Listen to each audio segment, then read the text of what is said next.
If an individual is applying for a portion of land within a local authority area which is owned by the government of Guyana, then a lease can be sought from the Guyana Lands and Surveys Commission.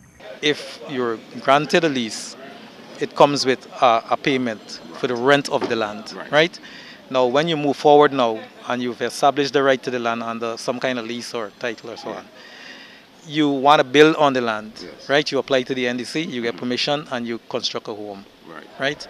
Manager of the Gl&Sc Land Administration Division, Michael Hudson, there are instances where persons are required to pay the Guyana Lands and Surveys Commission land rental dues and at the same time are still required to pay their rates and taxes to their local authority. The services that we provide, in large part, basically guarantees your right to the portion of land.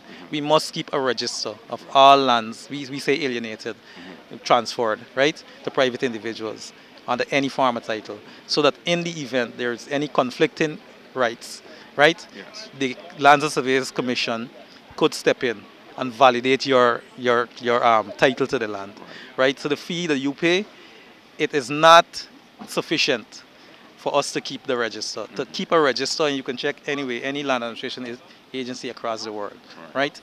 The fees charged by the state in any country to keep the register of public lands intact and up to date is never sufficient, right, to offset the expense of doing so.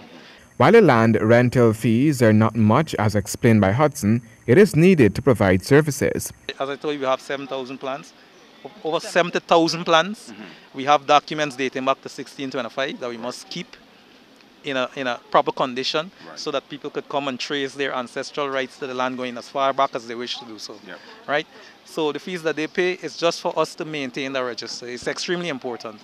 A lot of people relate to the fact that at some point in time in their occupational land, a neighbor might say, you have a piece of land for me. Who you go to? You come to a surveyor or you go to Lands and Surveyors to research a map and to establish who is right and who is wrong. The bottom line is the rental charges are required for the duration of the lease. Rental charges for leased lands are required to be remitted to the Guyana Lands and Surveys Commission on an annual basis. Handel Duncan, HGP Nightly News.